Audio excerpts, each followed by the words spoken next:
Welcome to the latest episode of Making Sense.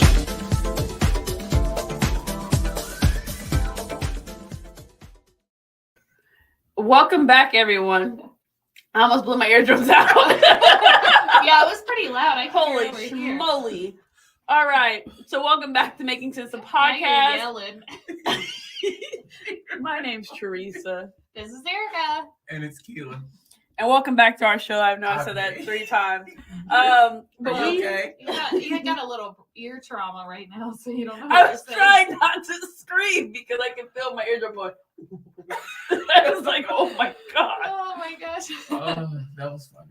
All right. Well, we have an exciting podcast for you guys today, loaded with some really great content and just talking about, like we've been normally doing, things that are going on in our world. Yeah. One thing I do want to highlight is that October is the beginning of Domestic Violence Awareness Month. So if you are a survivor or a victim of domestic violence, please know that there are local shelters, safe houses, and I believe it's a domestic violence hotline number if you know someone who is needing help. Yeah, and I'll put that hotline number in the notes section. I'm pointing down because usually it's below. Mm-hmm. So if you need it, call it. Perfect. So we're going to go ahead and get started. Really exciting. I know, listen, really exciting because we grew up in the 90s, of course, Yeah. 90s babies. And something amazing has happened where they have dropped Hocus Pocus 2. I've already watched it. Have you guys watched it yet? I'm watching it today. No, but I have a controversial statement. Oh, God. Hocus Pocus scares me, so I didn't watch all of it. I get scared by that movie. I'm a baby. Are you serious? Yeah, dude makes fun of me and he's like, it's literally a Disney movie. I'm like, I know, but this is the scene that scares me. I watched it as a child and those witches are like, I'm going to eat children. And then I'm like, I'm going to be eaten. Come little children, I'll take thee away. Oh my gosh. Yeah, I just had used to love it. goosebumps and traumatized. Like, I don't want to get eaten by a witch. I will say this. Okay, so Hocus Pocus came out in 1993. So next year it will be 30 years old. Yeah, I wish. Okay, can I say, let me jump in. Why didn't they release it on the 30th year? Why the 29th year? You know, I don't know. That's a good question. That's a good question. But nonetheless, it's 29 years old. I was literally 1 year old. I was just being born. I was one I when it came wasn't out. born. You were born. Yeah, you were born. You weren't born when it came out. And so I was watching the first one last night because, you know, it's a 2-night thing for me. So I watched the first one and last night, and I was thinking about it, and I was like, man, this is a little bit graphic, parts of it, for a Disney movie, even in the 90s, because especially when they bring the witches up to be, you know, killed, you know, and I'm just like, for a Disney movie, that's pretty graphic. I will say this. They made Don't Look Under the Bed. They didn't care nothing about. Sure did. If you've You never, are so right. It's on Disney Plus. They put it out every Halloween.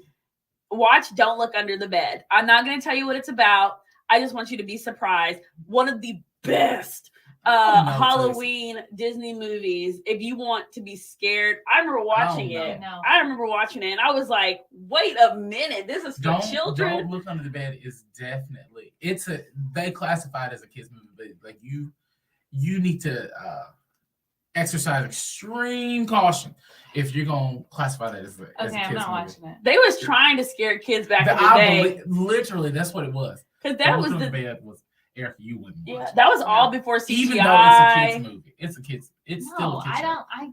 We can watch it together. Okay, maybe. But let me tell you, to Bette Midler, I just want you. God, I think about amazing. it like this.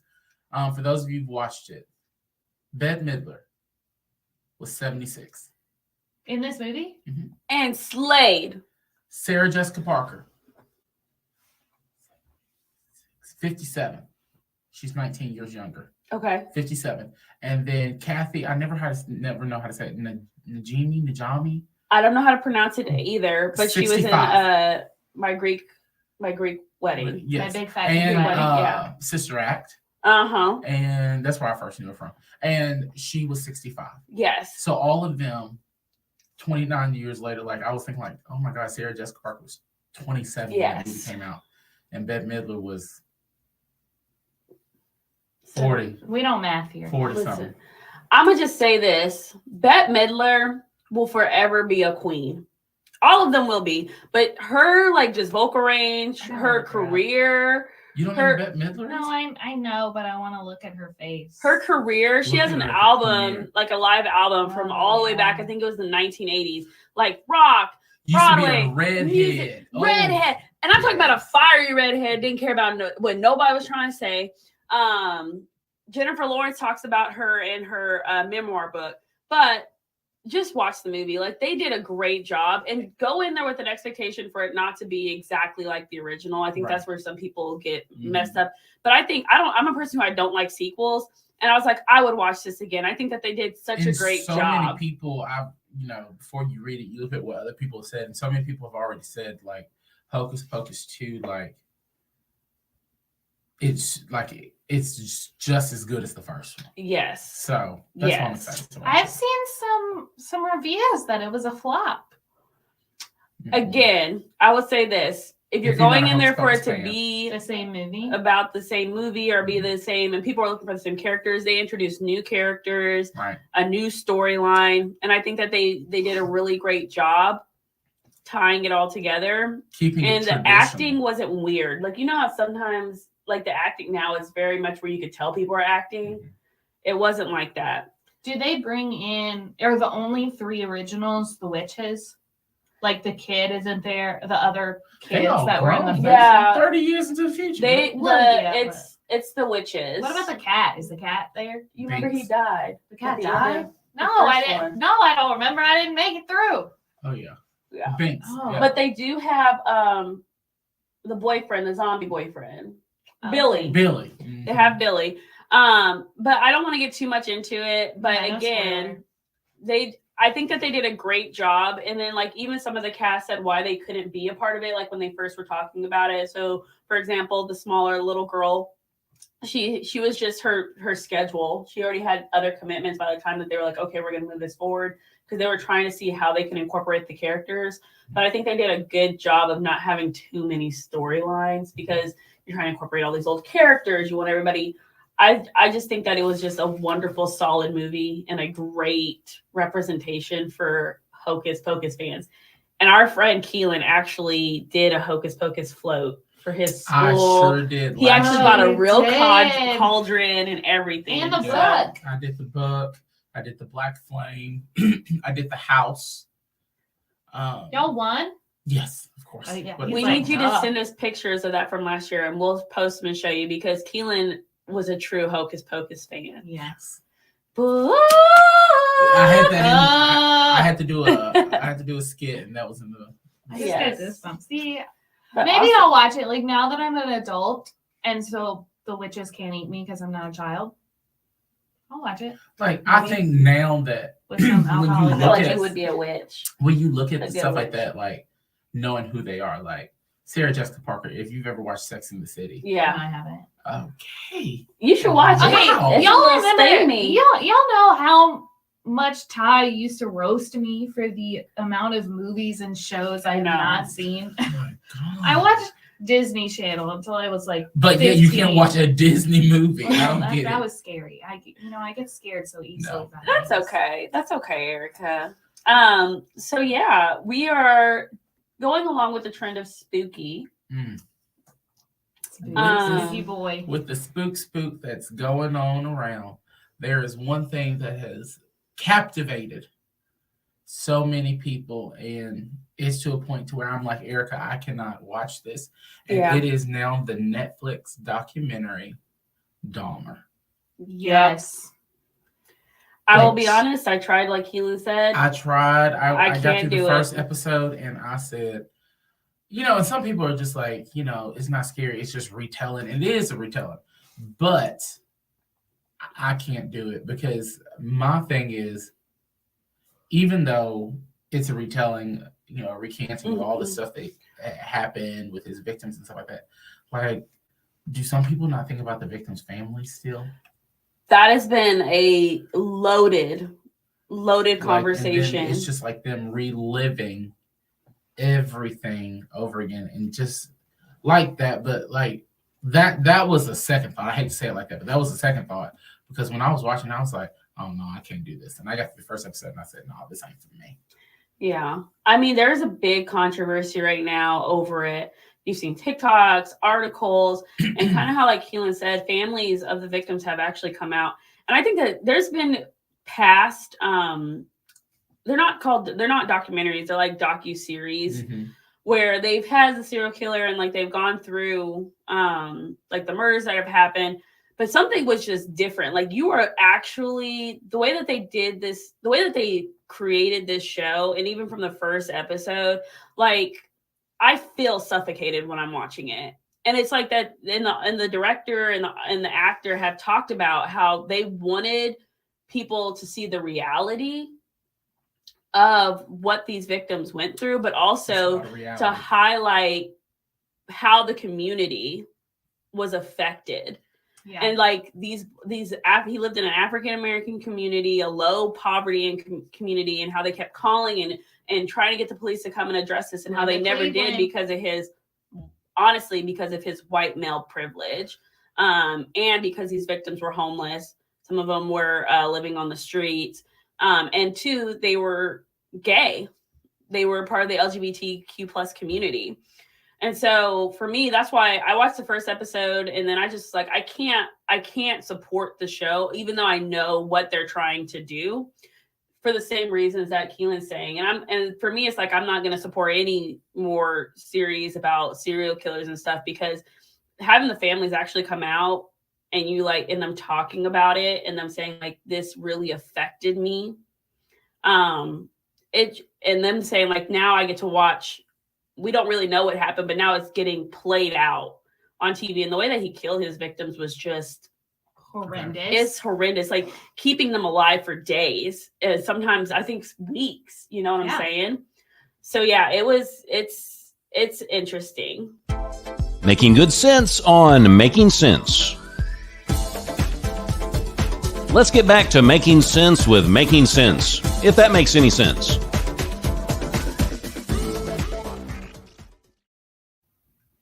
Okay, we're back. So I have actually watched almost all of it. I'm almost done with it. This is our serial killer expert for people that don't know. Yeah. So, but I will say I see the point, and I see what people are saying, because you're kind of taking everything. You'd have to think the shows, how they're making it, and like you see like what the victim went through, all this stuff. The only way they know that is what what Dahmer told them. Because there's only two sides to that story, and one of those people is dead. So you have to take it from Dahmer's perspective. So it's like, how do you know like this is what actually happened? And you have to consider too, they seem to be, because like the increase of love for true crime, and don't get me wrong, love true crime, love all things serial killers, but I love it more from a research standpoint of, I want to know the why and like what makes them. I'm not going to romanticize, but they seem to be romanticizing these serial killers, and there's a lot of people that have been affected, and I know a lot of people of the LGBTQI plus community are specifically like feeling targeted and not feeling. Somebody posted like a review like that it was fantastic and it was perfectly evil and loved everything about it, and then some of my friends from the LGBTQIA plus community commented and was like, this is a horrible statement. Like, the things he did to our community, and that, like, yes, he was a part of our community, but he also preyed on our community. If you're saying it was perfectly evil, that gives me an indication that you think it's okay, like what he did. But they seem to be like romanticizing these serial killers, like Dahmer. This show, like, it's different than like a regular docu-series. And the same thing can be said for the Ted Bundy show with Zac Efron. They're getting these famous very popular male actors that people feel attracted to in general, and they're having them portray these serial killers. So then people have this torn idea of, oh, I'm very attracted to Zac Efron, therefore I'm attracted to Ted Bundy, or I'm very attracted to Evan Peters, therefore I'm attracted to Dahmer, and I really love this show. But you have to think that's exactly, like, especially Dahmer or Ted Bundy's idea, that's exactly what was happening. He was such a charismatic person that he got so many people to come willingly with him because they thought he was just a great guy. And then you have these like Netflix series and other things that are portraying them in this light, which I think is the problem. And really, they're putting so much emphasis on the serial killer themselves. And they're giving us some background. Like, you look at his childhood, and you can quote unquote feel sorry for him. I don't want to say feel sorry for him because horrible person, everything he did, but you get to see like somewhat of the reasoning behind how it started. And I think people are having a problem with that because we're focusing more on the serial killers and less on the victims. And Erica, can you, for just a second, because Keiland made a great point that Erica being an expert in this type of field, I think that it would be good for our viewers to know as we're talking, like, what your background is. And then how you kind of talked a little bit about how you see, or how you can see the different sides, but like what your background is. And then from your perspective as an expert in this type of conversation, what you kind of see playing out. Yeah, so my master's is in forensic psychology. So I've taken so many classes, done so many papers, done so much research specifically around the criminal mind and criminal behavior and how it is portrayed in people. One of the things I'm seeing with the Dahmer thing is, so there's this idea of abandonment, and as children, you got this certain stage in your life, and when that child feels abandoned, that correlates to increased violent behavior as an adult. So, for instance, you have a child and they learn, oh, I'm crying, I'm screaming, I'm hungry. Nobody comes and comforts me. Nobody comes and provides me with this need I have. And the Dahmer series, his mom actually like abandons him, like takes the younger brother and even tells him, and he's like, well, what about me? I'm trying to finish school. Like, he's a senior or whatever. And she says, I don't care. You stay here. And then his dad, like, he lives by himself for like 3 months towards the end of his high school career because his mother has abandoned him. Now, typically, this abandonment phase is like when they're younger, but if his mom is very willing to abandon him when he is like 17, it goes to the idea that she also abandoned him when he was younger. Because, and you kind of see a little bit, because you see when she's pregnant with him, you see the number of issues she's having with the pregnancy. And also there's a whole episode where they're sitting with the doctor while she's pregnant with him, and she's on 26 different medications while pregnant. A lot of them antipsychotics, a lot of them anti-anxiety, a lot of them this type of medication. So I'm very interested to see which I need to do more research, but I'm curious if there's a correlation between the medications that she was taking while pregnant and any type of behaviors he then exhibited as an adult. I love when she talks about stuff like that, like the psychology aspect. Yeah, of it. it's so fascinating. But when we talk about like one of us being like an expert on like literally, Erica she triple majored in political science, psychology, and criminal justice, and then got a master's in forensic psychology. Like Theresa has a bachelor's in communications, and then has a master's in media management and working in the nonprofit field and fundraising, development, and language. And I have a bachelor's in political science and sociology, and have a master's in education, soon to be doctorate in education. So like when we say like each of us, like we specialize in an area, and this happens to be Erica's like forte. So like when we said expert, literally, you know, we can't. One day she'll be leading subject matter expert in that. One day we'll be leading conferences. We Oh, I sure wish. will. I want to do a TED Talk so bad. Let's do Me it. too.